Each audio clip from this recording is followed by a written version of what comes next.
You know, Lynchburg keeps showing up as one of the best places to retire in Virginia. It's on that list. I live here, I sell houses here, and I've worked with a lot of retirees, trying to figure out and navigate how we do this thing here in Lynchburg, Virginia, and the surrounding area. And the truth is, it is a great fit for some people, and it might be the wrong call for others.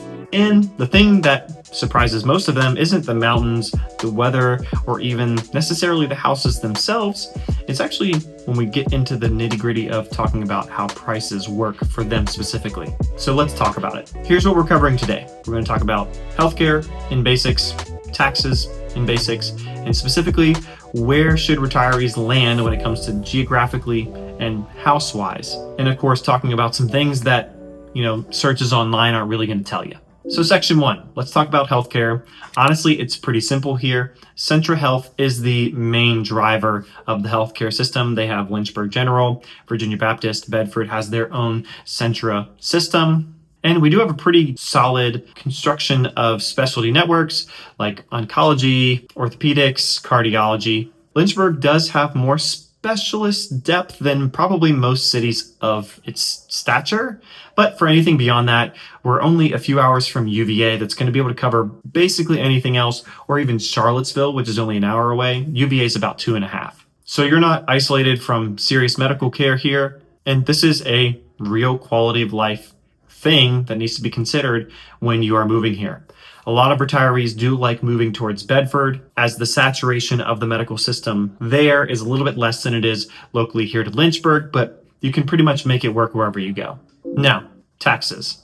Virginia gives residents over 65 a retirement income deduction of up to $12,000, and Social Security is not taxed at the state level here. Now, property taxes, they're going to vary depending on where you are.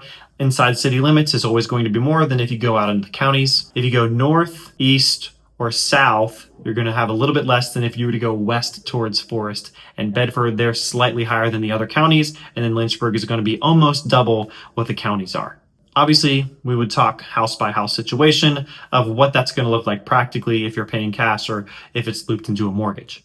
Now, a quick note, because honestly I'm getting this so much these days, is the political noise. A lot of people talk about right now and are even moving out of the state because they're factoring in the local and even maybe the national governing bodies that affect their retiring decisions, and I 100% get it. But let me give you some real insight that I've seen specifically here in Lynchburg. Lynchburg is quite insulated in its viewpoints and how people operate here, and it's very rare that any activity on the news that you see or in the local governing body is going to infiltrate in a way that affects your daily life. And I think in general, we tend to watch the news a little bit too much, and we start to think that the governing bodies have more play in our everyday happiness than it actually should. And as someone who doesn't really watch the news very much, I can tell you my life really hasn't changed, and I sure have heard a lot of hullabaloo going on in the news. Either way, no matter what's happening, life here tends to move at its own rhythm, regardless of what's happening on the headlines. Now, section 3, this is probably what you landed on this video for. Where do retirees actually land when it comes to geographically? I want to be honest with you because I've had this conversation too many times of people getting this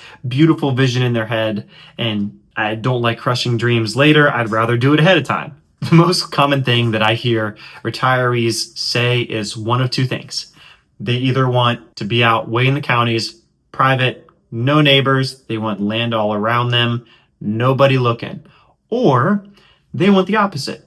They want to be in community, near people, near activities where they can go and interact without having to hop in a car or on a bus to go do something. Both of these are valid, and honestly, I'm not even sure which way I'm going to lean when I retire. But something to note is both of these actually have real constraints in this market. For the isolation crowd, the counties definitely offer this. There are options out there: Amherst, Campbell, Bedford, Appomattox, but there needs to be a budget expectation.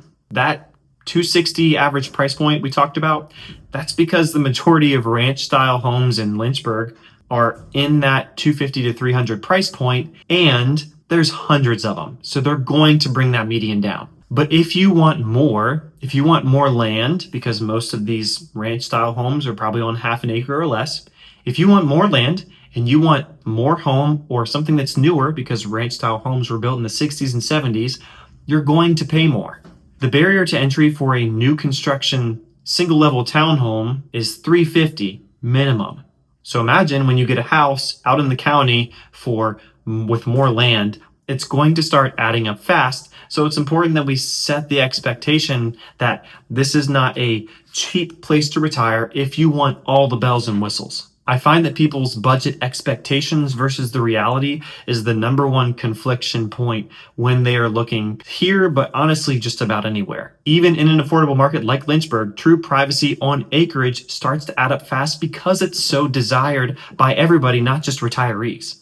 The options do exist, but they're limited and they're going to cost more than probably most people expect when they come in. Now, for the community crowd, honestly, I'd say this is probably the biggest gap in the entirety of the Lynchburg market. Most retirees want single level, and there's obviously plenty of options for that. But what Lynchburg is genuinely low on is single level condos that aren't old, and single level condo communities with real amenities, like a clubhouse, neighbors that come out and you do things together, or walking paths that aren't just the sidewalks. People who want community, they want to belong and they want to do things together, live life together in this retired phase.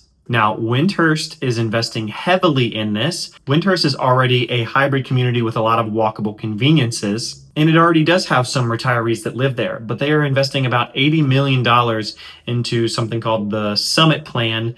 That's a ton of single level condos. Now, there are single level condos, new builds even, that are here. The entry point is at least $350. I'm guessing these Windhurst ones are probably going to be $400 plus. And then there's a few out in Forest that are probably going to be $450, $500 and more. But when it comes to these community style places, there's not a ton of them. There's Cornerstone. There's not a ton of single level condos. There's more houses where you're going to spend $450 and above. Farmington is another common one out in Forest, but these again aren't really condos. There's a few of them out there, but again, barrier to entry is probably $400,000. Which, if you look elsewhere, this is still very comparable and pretty competitive, I would say, with just about any other city of its stature.